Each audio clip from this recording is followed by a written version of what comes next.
నమస్తే సార్, చెప్పండి. మీ పేరు సార్? నా పేరు ఏం చేస్తుంటారు? వెజిటేబుల్ బిజినెస్ అండి. సీఎం రేవంత్ రెడ్డి గారి పాలనపై మీ అభిప్రాయం ఏంటి సార్? ఏ హామీలు ఇచ్చి ఆయన కనుక అధికారంలోకి వచ్చిండో ఆ హామీలు కరెక్ట్గా ప్రజల వద్దకు చేరుతున్నాయి లేదా ఒకసారి అధికారంలో పెట్టి ఆయన సర్వే చేయించుకోనో లేకుంటే ఏదో విధంగా సీఎం గారు తెలుసుకుంటే బాగుంటుంది. ఎంతవరకు సక్సెస్ అండి, మనం పేపర్లకే పరిమితం అయితే నీ పరిపాలన ఎంతవరకు నిజమో ఎంతవరకు అబద్ధం అనేది వాస్తవం మీకు కూడా మీ దాకా కూడా తేరు. మీ అధికారం నుంచి ఒకవేళ కింది స్థాయి అధికారులను పంపించి ప్రజలకు వెళ్ళి వారి ప్రజల ఉద్దేశాలను తెలుసుకొని ఈ పరిపాలన సక్సెస్ అయిందా లేదో వాళ్ళు రివ్యూ చేసుకుంటే బాగుంటుందని నా అభిప్రాయం. మరి గతంలో కేసీఆర్ గారి పాలనపై మీ అభిప్రాయం ఏంటి సార్? సార్ తను ఎందుకు ఓడిపోయిండో, ఏ పరిపాలనలో ఓడిపోయిండో, ప్రజలు ఎట్లా ఓడిపోయిందో వాళ్ళు కేసీఆర్ పార్టీ టీఆర్ఎస్ పార్టీ వాళ్ళు వాళ్ళ దానికి తగ్గట్టు వాళ్ళు కూడా చేసుకుంటే బాగుంటుందని నా అభిప్రాయం. Thank you sir. నమస్తే సార్. నమస్తే అండి. మీ పేరు సార్? లక్ష్మీనారాయణ. ఏం చేస్తుంటారు సార్? నేను ఒక ఆర్గనైజేషన్ ప్రైవేట్ జాబ్ చేస్తాను. సీఎం రేవంత్ రెడ్డి గారి పాలనపై మీ అభిప్రాయం ఏంటి సార్? కొన్ని మంచిగానే ఉన్నాయి, బట్ కొన్ని మంచిగా లేవు. ఆ ఉద్యోగాలు కొన్ని ఇచ్చారు కదా, సో ఆర్టీసీ అయితే మంచిగా లేదు. ఎందుకంటే రెగ్యులర్ గా ట్రావెల్ చేస్తాను, చాలా ఇబ్బంది ఫేస్ చేస్తాను.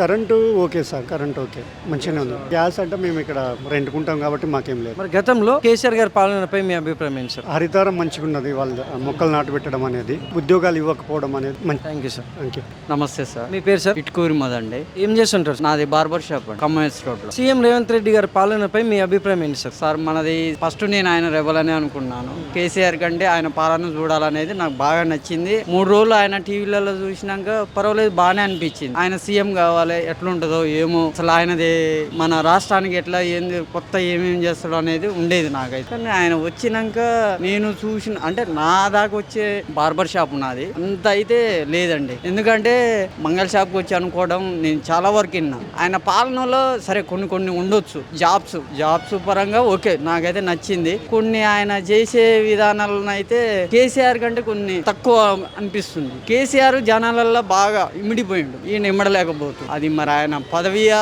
లేదా ఆయన సమృద్ధిలో ఏమన్నా లోపాలు ఉన్నాయా అనేది అర్థం కావట్లేదండి. ఇంకోటిది ఏంటంటే కేసీఆర్ జనాలల్లో బాగా ఏది పథకాల గురించే కానీ, పోతే లోన్లు ఇవ్వడమే కానీ, ముసలోళ్ళకు పెన్షన్లే కానీ, బీసీ లోన్లు అని, రైతు బంధు పర్వాలేదు. ఈయన రైతు బంధులో మెయిన్ చాలా కోల్పోయిండు. జనాలల్లో అలానే జనానికైతే చాలా అసంతృప్తిలో పడ్డాడు నాకు తెలిసినంత వరకు అయితే. కొన్ని జాబ్స్ పరంగా పర్వాలేదు, బాగానే చేసిండు జనానికి అయితే. ఇంకా కొన్ని జాబ్స్ చేస్తుండు, విద్యార్థుల్లో పర్వాలేదు, బాగానే చేస్తుండు. ఇళ్ళనైతే జనానికి బాగా రైతు బంధు, వ్యవసాయానికి సంబంధించినవి కొన్ని అయితే చేయలేకపోతుంది.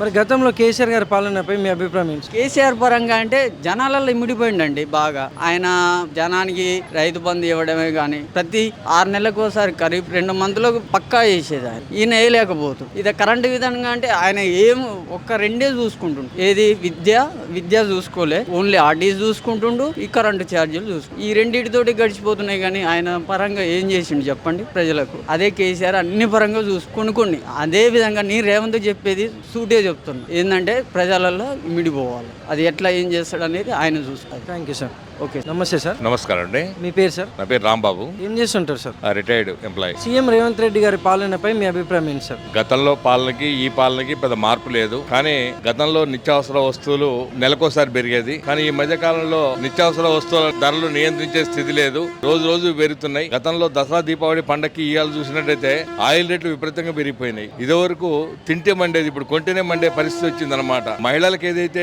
ఇస్తుర్రో ఉచితం ఇచ్చింది సంతోషమే, కానీ మహిళలు ఉపయోగించే నిత్యావసర వస్తువులు మటు ధరలు విపరీతంగా పెంచారు. వాటికన్నా మించి విద్యా వైద్యానికి ఎక్కువ ఖర్చు పెట్టాల్సి వస్తుంది. ఈ పాలకులు ఎప్పటికి కూడా నిత్యావసర వస్తువులతో పాటు కూడా ఈ విద్యా వైద్యాన్ని కూడా నియంత్రణ చేస్తే ప్రజలకు మేలు జరుగుతుంది. మరి గతంలో కేసీఆర్ గారి పాలనపై మీ అభిప్రాయం ఏంటి సార్? కేసీఆర్ గారు పరిపాలించిన కొన్ని మంచి పనులు చేసినప్పటికీ కూడా ప్రజల ఏళ్ల కానీ కార్మిక సంఘాల ఏళ్ల నియంతృత్వ ధోరణితో వ్యవహరించడం, ప్రతిపక్షాలను కూడా దగ్గర రాని నేపథ్యంలో ప్రజల వ్యతిరేకత వచ్చింది. కాన్పేజీలో ఈ రోజు కూడా మొన్న గుమ్మడి నరసయ్య గారిని అపాయింట్మెంట్ అడిగిన రేవంత్ రెడ్డి గారు ఇవ్వకపోవడం అనేది చాలా బాధాకరం. అంటే ప్రతిపక్షాలను గౌరవించని ప్రజాస్వామ్యంలో ఏ పార్టీ కూడా మనుగడ ఉండదు. Thank you sir. Okay, welcome.